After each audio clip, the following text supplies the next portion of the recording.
Hay muchas historias las cuales a nosotros nos inspiran y nos motivan para seguir luchando en la vida. Leilani Besares es una de ellas. Ella, a pesar de la enfermedad que sufre por muchos años, llamada fibromialgia, pues ella ha sido una persona luchadora y pues ha conquistado muchos de sus sueños. Vamos a conocer su historia. Cuando era más pequeña, yo iba al hospital, mi mamá me llevaba y los doctores me miraban a la cara y me decían mentirosa a mi cara y me decían que me estaba inventando todo lo que estaba diciendo y que solamente quería salir de la escuela o algo así. Y yo lidié con eso por años, que la gente me seguía llamando una mentirosa porque no podían ver lo que yo estaba sintiendo hasta que llegaron como los 12 o 13 años. Que mi mamá les dijo, y esta enfermedad es posible. Y ellos ni lo habían pensado por mi edad, pero cuando lo miraron y cuando me pasaron por los exámenes, notaron que sí, era verdad, ya sí tenía la fibromialgia y sí tenía el dolor amplificado. Y entonces lo que estaban diciendo cambió por completo. Entonces empezaron a decirme, oh, te tienes que salir de la escuela, o no puedes tener un trabajo, no puedes hacer esto, no puedes hacer aquello.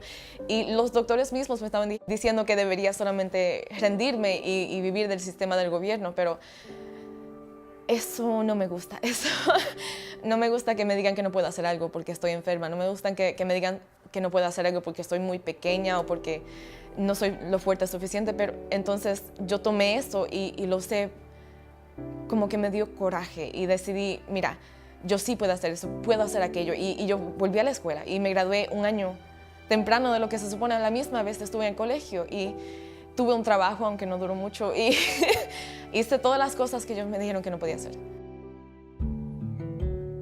El año pasado, yo me levanté que no sabía dónde yo estaba y no podía hablar, no podía controlar los movimientos de mi cuerpo y los doctores a este día, aún ahora, no saben decirme qué fue lo que pasó, pero perdí la habilidad de hablar completamente y actuaba como niña, como que no podía razonar como la joven que soy. Y como dije anteriormente, mi fuerza está en la alabanza, porque el mismo día que me llevaron a Boston a ver el doctor, me trajeron para atrás y mi mamá decidió dejarme aquí en la iglesia.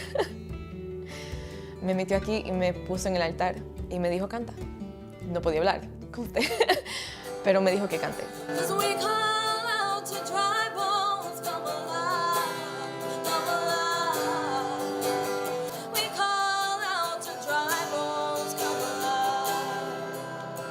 Eso como que siguió ahí en mi mente, que aunque sea difícil, sigue tratando, y sigue tratando, y sigue tratando. Y eventualmente recobré mi habilidad de hablar y recobré most of my memory. A pesar de que tengo estas enfermedades y estos problemas, yo soy maestra y soy predicadora, soy traductora, soy cantante, toco la guitarra. Y logré, aunque tuve que dejar, logré recibir un certificado en la terapia cristiana. A pesar de que me tomó tanto tiempo, yo he logrado mucho. Aunque tu situación tal vez no sea peor que la mía, o si sí sea peor que la mía, como quiera tú lo puedes hacer.